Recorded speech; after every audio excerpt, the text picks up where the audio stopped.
Salut tout le monde. Aujourd'hui, pour la toute première vidéo de la chaîne, je vais vous parler de Clovis. Mais d'abord, si le concept de la chaîne te plaît, n'hésite pas à t'abonner et à mettre un like, ça me fait très plaisir. Bienvenue sur la chaîne. Allez, c'est parti. Tout d'abord, c'est le fondateur de la dynastie des Mérovingiens. Clovis Ier, qui est le fils de Childéric Ier et de Bassine, il est né en 466. En 481, Clovis, qui a 15 ans, hérite ainsi du commandement de la plus forte des tribus saliennes, installée à Tournai et dans la Flandre. Il est le fils de Childéric, lui-même fils de Mérové. Clovis, hissé sur le pavois des chefs comme c'est la coutume, a comme voisin le patrice romain Syagrius, maître de Soissons, qui se dit héritier de la civilisation romaine. Voulant accaparer ses territoires, il le bat en 486. Syagrius se réfugie chez Alaric, roi des Visigoths. De l'autre côté de la Loire, Clovis, qui s'est aussitôt installé à Soissons, ne peut tolérer qu'un vaincu lui échappe. Il menace d'entrer en guerre contre Alaric si ce dernier ne lui livre pas la patrice romaine. Le roi wisigoth cède, Clovis envoie des émissaires exécuter le prisonnier de Soissons. Ces hommes effectuent des razzias jusqu'à la Loire. Les Gallo-romains refusent de se soumettre à son ordre païen, surtout ceux des villes mieux abritées derrière leurs fortifications que ceux des campagnes qui n'ont rien pour se défendre. Clovis, toutefois, témoigne des égards aux évêques, mais il ne peut pas toujours empêcher ses Francs de piller les églises. Lors d'une expédition militaire contre Châlons et Troyes, ces hommes pillent les églises de Reims. L'évêque de la ville, Saint-Rémy, envoie un émissaire à Clovis pour protester et récupérer un vase d'une grandeur et d'une beauté merveilleuse, auquel il tient. De retour à Soissons, les Francs, selon l'usage, mettent en commun le butin avant de se le partager. Clovis, outre sa part, réclame le vase de Rémy. Un guerrier lève alors sa hache et l'abat sur le vase. « Tu n'auras rien, ô roi, que ce que le sort t'accordera. » On ignore de quelle matière était le vase, soit en bronze, soit en terre cuite.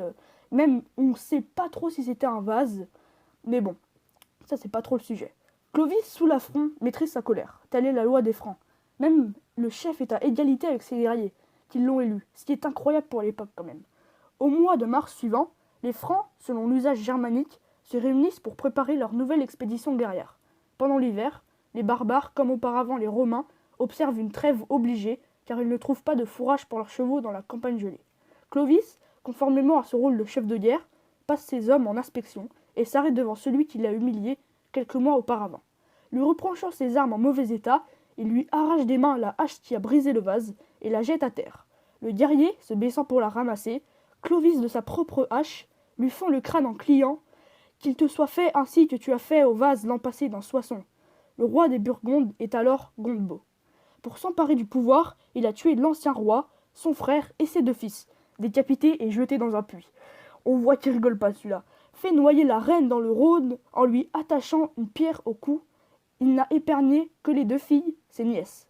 L'une est au couvent, l'autre réfugiée à Genève, Clotilde. Elle est chrétienne, les évêques suggèrent à Clovis de demander sa main. Gondebaud, qui redoute Clovis, accepte. Le mariage est célébré en 493. Clotilde, dont l'Église fera une salte guérisseuse des enfants malades, presse son époux de se convertir.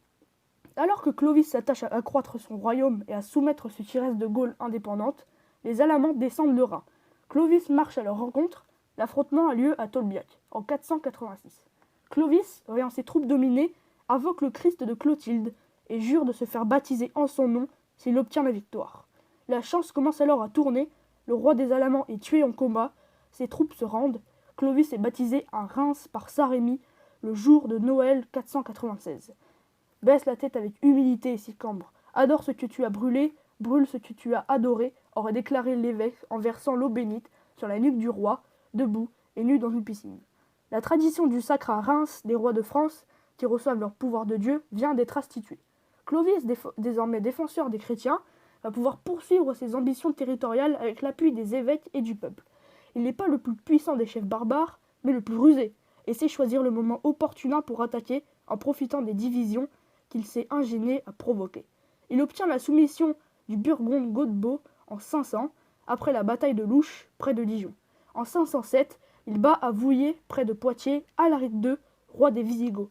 Clovis le tue de sa main et fait massacrer toute l'armée en fuite, qui comprend beaucoup de Gallo-romains, auxquels paradoxalement il doit sa victoire. Appuyés par leurs évêques, les Gallo-romains cherchent la protection de Clovis, baptisé comme eux.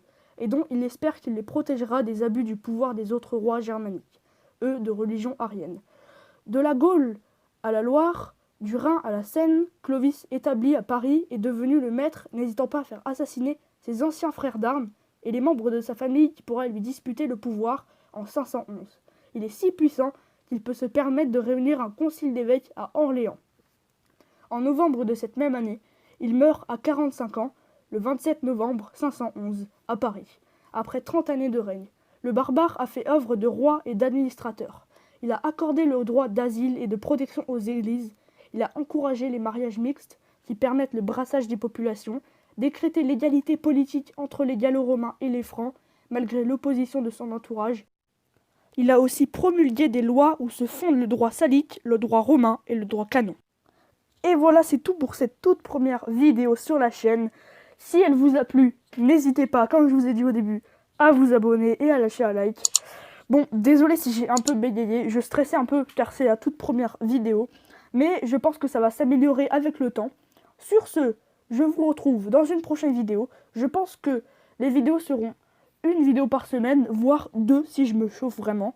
Et pendant les périodes d'école, une vidéo par semaine, j'essayerai. Voire peut-être si j'ai du retard, 1-2 vidéos toutes les 2 semaines. Voilà, allez, je vous dis salut, à la prochaine. Ciao tout le monde.